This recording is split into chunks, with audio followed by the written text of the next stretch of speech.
What mass issues of women does RWL take up and campaign around?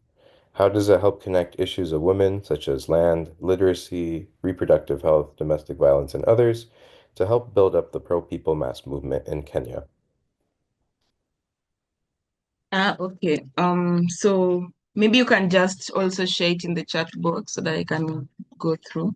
Yes. But generally, the Revolutionary Women League, the mass the mass works that it organized women around is in regards to the women oppression. And especially, okay, maybe I could start with the background of RWL. RWL is a mass organ of the Communist Party, Marxist Kenya, and it has been existing in the party as the women league of the Communist Party. But during the second national congress of the party, that is last year November, the party resolved to change the RWL's name from the Women League to now the Revolutionary Women League to reflect its character that that it was to reflect essentially to reflect its character. So the Revolutionary Women League is meant to be a mass organ of the Communist Party Marxist Kenya, and it's meant to there are a few responsibilities that the party has outlined for the RWL to work around. That is, it is being used as the recruitment organ of the party. So we are using the RWL to recruit women, not essentially women, but to recruit from the mass base of the Kenyan community. Also, where the RWL is meant to organize around issues of women, because women generally, essentially the working class women in Kenya, they are they're experiencing double oppression. And when we say double oppression, we mean they are being they're experiencing exploitation now as the workers of the Kenyan population, and at the same time they're experiencing oppression patriarchally. So patriarchy is oppressing them. At the same time, they're being exploited by the system as workers of the Kenyan society. So that is essentially what motivated that's the motive behind now coming up with the Revolutionary Women League to help mobilize women around issues affecting them. So in regards to the exactly what women are facing now, patriarchy and also class oppression is a um, general view of how women are being oppressed in Kenya. But now, if we can go into specifics, women, for instance, in the economic field, women are also not just treated as the workers, they are experiencing low wage in regards to which is as a result of now their gender them being women, the wage compensation that they get in return for the work they do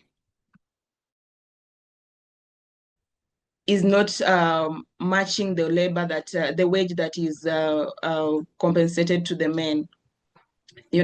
Other than that, also women now in the homes, they also offer this unpaid labor, you know. So for you to be a woman in Kenya, it's just something else because you have to actively engage in the economic sector. Like you have to find how your survival, you have to cater for your survival.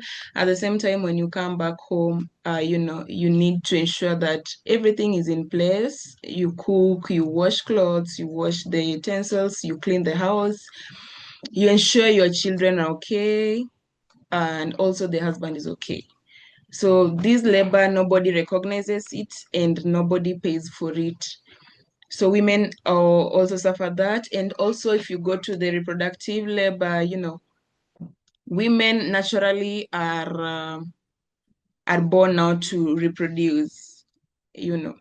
So in that aspect, nobody compensates them for that, and it's a demand, like when if you're a woman and you can't offer that, it becomes a problem and you're condemned, So also those are the issues we essentially created now.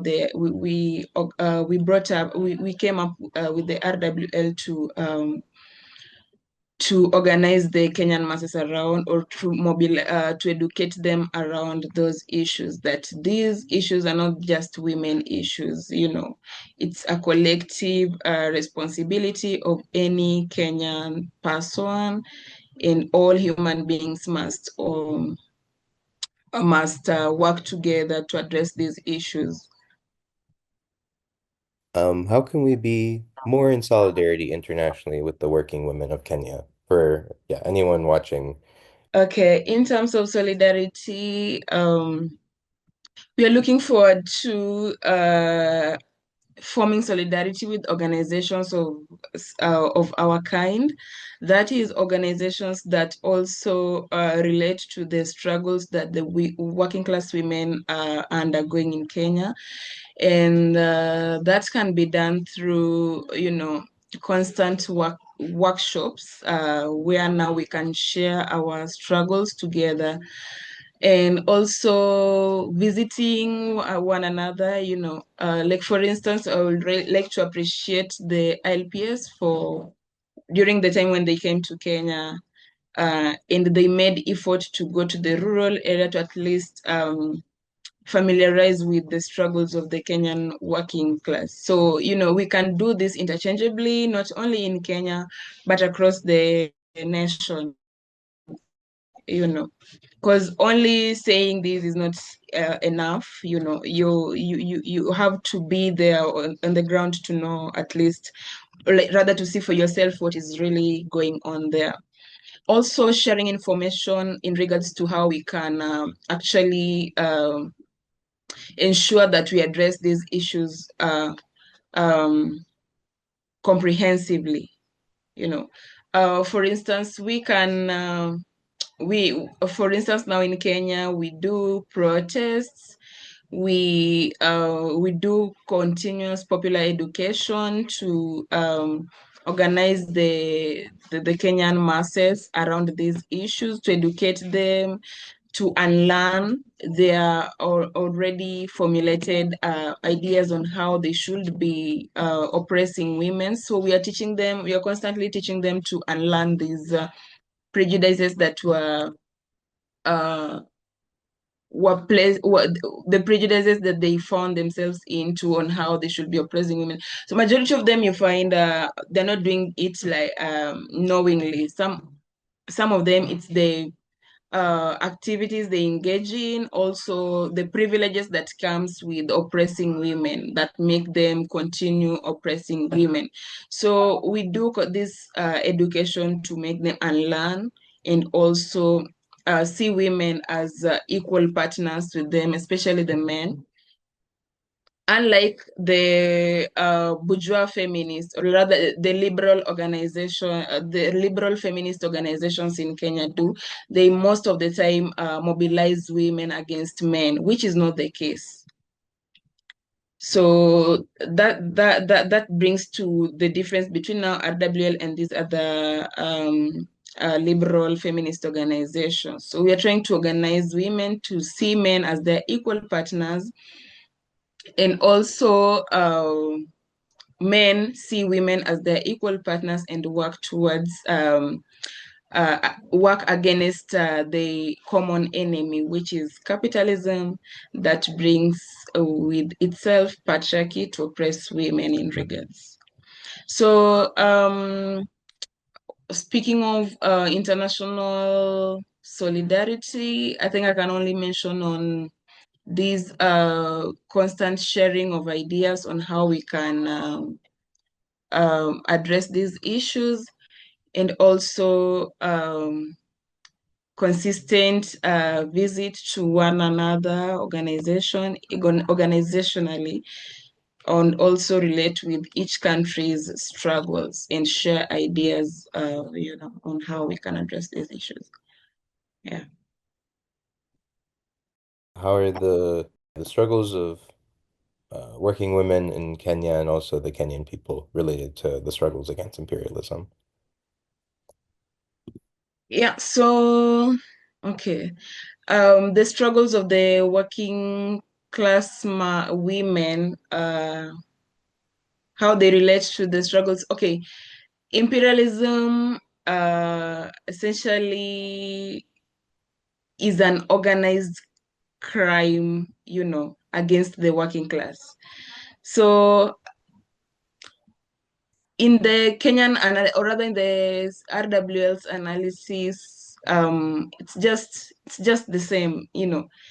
The enemy works same in whatever countries they operate in. So I can't say there's much difference. Um, I can't say there's much difference, and it's only that for women now, it's extreme. It's extreme because you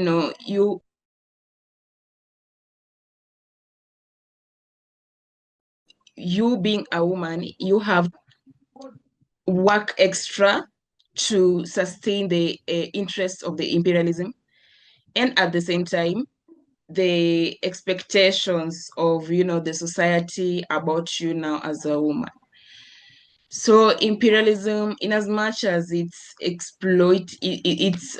frustrating people around the world, it's extreme on women, especially the working class women.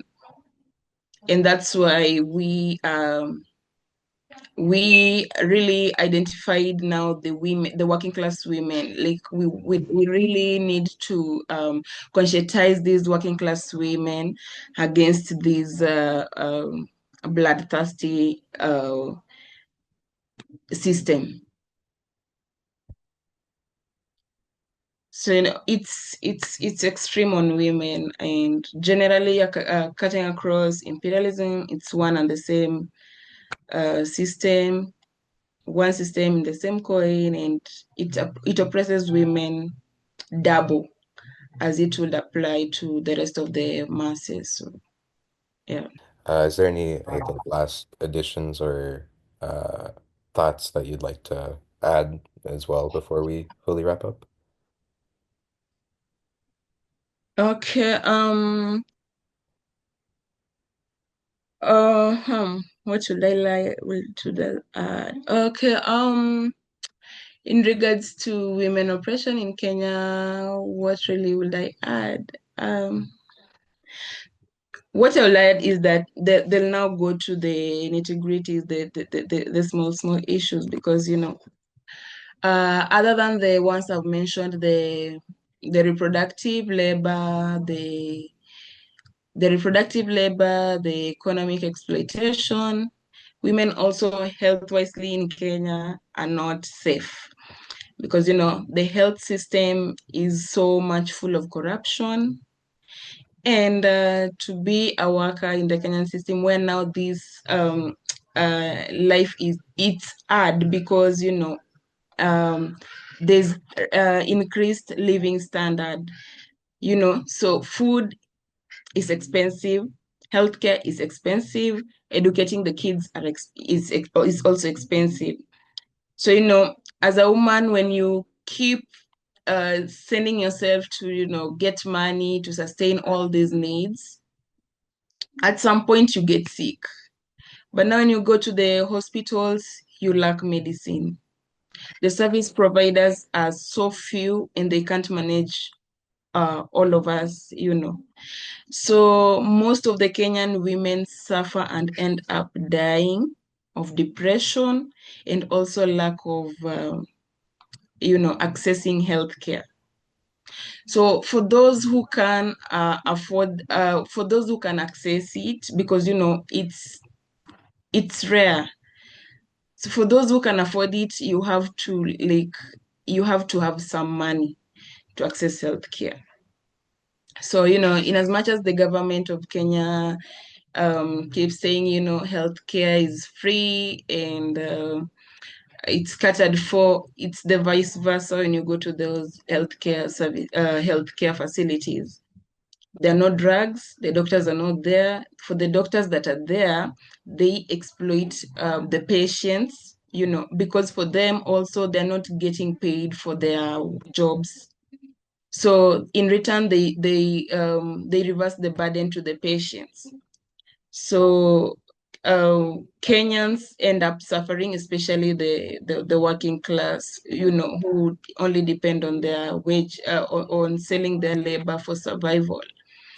So also, again, the labor that you sell for survival is not sufficient because there are no jobs in Kenya. So, you wake up as a woman, you go out there to your regular employer, you reach there, they tell you there's no work. So you read there's no work. At the same time, you've left a sick kid at home, also, or maybe a kid who has been sent out of school for lack of school fees, or also there's no food back at home. So it's constant depression, frustration, and it's just worse. It's just um, worsening every time. So yeah, especially now to the, being a woman in Kenya is it's just it's just something else because when you can convince yourself, maybe you at a younger age, maybe you're a youth, you can convince yourself that you are energetic enough to send yourself to go work and uh cater for your needs. Now, okay, you can be hardworking enough, you go to school, you get that education, which getting that education is also frustrating because for you to come out through this system that has been placed, the education system that has been placed by the government, that for you to qualify to work, you have to pass through the chances that you'll lack school fees at some point, the chances you will lack food at some point. And at the same time, now you being a woman, at some point you'll need sanitary towels, which also is a problem because they have been commoditized, which also risk the lives of the women of the Kenyan ladies, especially now those from the poor families, especially in the rural, you know. So they end up getting into relationships with men to provide them these sanitary towels. So in exchange, in exchange, or rather most of the time, they end up now acquiring STIs or HIV, and or worst case, they can also get pregnant. So these are premature uh, pregnancy. So this child also brings back the burden to the parent because they are pregnant here, they're sick. At the same time, um, uh, they've not finished the education system that they are supposed to like qualify now to be a worker to in return get money to sustain them. So again, there's a child brought home from another child, and the parent has to again now cater for. And other, it's just pathetic. So this lady, after now getting this child, they have to stay at home.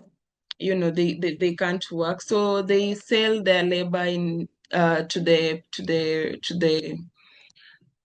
peasants, the middle class peasants, the land owners, so they go and till their lands and get some small peanuts in return to sustain their kids and also sometimes to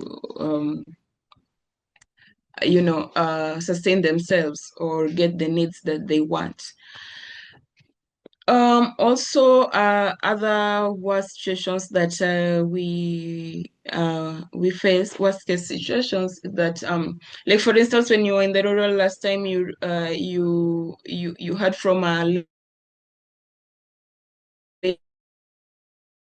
lady there who had a kid and saying or about she was supposed to be you know she was to undergo surgery to give birth. But now this whole process or took place, the lady had now because she didn't have money, I know her, she's been a comrade in the party for quite some time. So this lady is residing with the parents because she's not married yet. And at the same time, she has a kid. So this lady goes to the hospital. She doesn't have money to undergo the surgery. So the doctors help her out. She gives birth successfully. And in return, the lady now is made to clean the hospital for a while. And she's captured in the hospital to do this until she finishes compensating for the money that she was supposed to pay for the surgery services.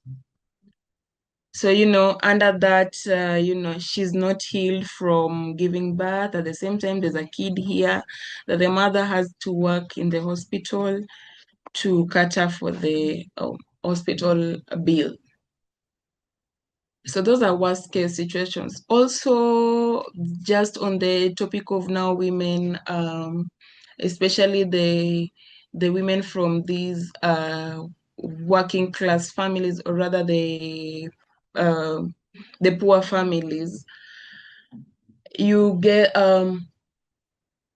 just this case of now uh, getting into a relationship to get money. And also, this is now what really pushes us now, the RWL, to now not organize the women, or rather the young girls, against the men. Because this has always been done by the liberal feminist organizations. And in return, it comes to haunt now the women still. Because, the men now in Kenya, they feel that women are more empowered than them. And so, there's that conflict that arises between them. So in return, instead of now, them considering, or rather looking at these women as their equal human beings, or rather equal partners, they see them as enemies. So in return, that really has contributed to the rampant femicide that is in Kenya right now. So most of the women are being killed, and if you look in deep into the cases, they are mostly as a result of you know men killing women, because of those. Okay, we can call them petty issues, but for them, they feel like, this is worth killing you. So it's all a lack of, this popular education in identifying who the enemy is to these people, and whom in return they should be redirecting their anger to. Yeah. So generally, imperialism has contributed to disuniting the working class people, and they are organizing them to fight each other rather than knowing the real enemy that they should be fighting against, because all these things are systemically imposed on us.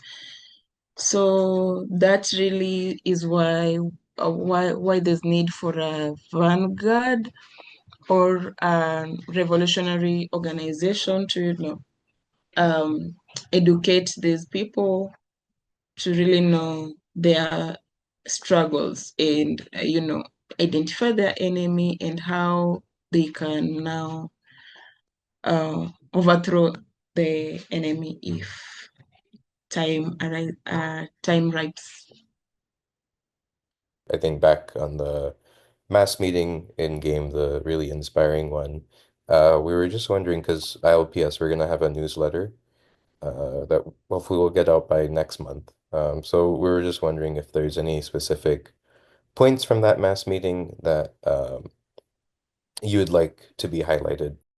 They generally they caught on you know their oppression. They were just expressing the oppression they're undergoing in game. It's only that now, each one of them who was speaking went into specifics of what they are facing now at either individual level or within the surrounding they're coming from. And mostly what they captured that really cut across was on the issue of insecurity, also which they said is as a result of the unemployed youths who are many, but they are many, yes, in the village, but they don't have work. So they resort to into petty crime.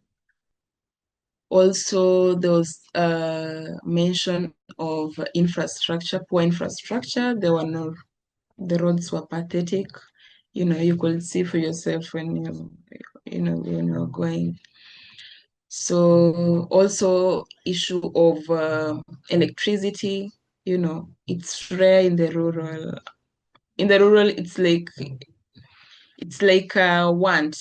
Electricity is like a want, but for us, we know it's a basic need that at least someone should have, especially in this era where now Kenya is modernized and everything is going social media, and everything is technologically handled. And also there's children in the rural who are also undergoing this education system that also the urban kids are undergoing. So when you compare the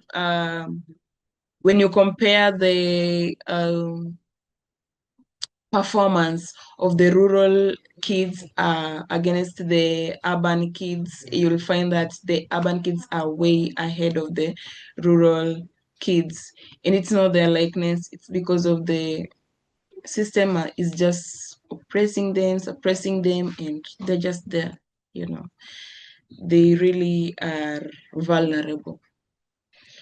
Also, yeah, also healthcare they mentioned, and what I just mentioned is one of them. In regards to now the women going to healthcare facilities, they can't access services.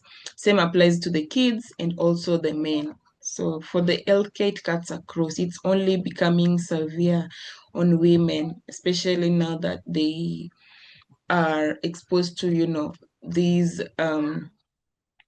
uh, infections, reproductive health. You'll have to go to healthcare facility to access, these services. And also, what they mentioned was in regards to now the politicians leading them. The politicians have made them a playground where they come, manipulate them with money, they support them, then afterwards they go, they come to the cities, they forget them. Also, when now these the election atmospheres is nearing, they also come back, play games with them again after they elect them or believe in them, they leave again to the cities. So that's also an area they identified. Um, um, Also politicians making them fight each other. You know, a politician comes, identify a group of his or hers, that should be working around him or supporting him or her. Another politician also comes, then they turn these people against each other. They make them feel, you're better than this other team because they can't do better than you. But when they study them, these two politicians keenly, they realize that these politicians, they meet at some point. They are very friends to each other. They discuss these people. So for them, they've been turned against each other, but the same politicians that turn them against each other unite and they're one. So that's also something that they have learned and they're very much willing to change about. So for us, generally, the masses are okay. That is, they are cautious enough, and now it's up to us now, the vanguard, to go and organize them, identify their enemies for them, tell them how the enemy works, and also organize them to fight now the enemy to end oppression.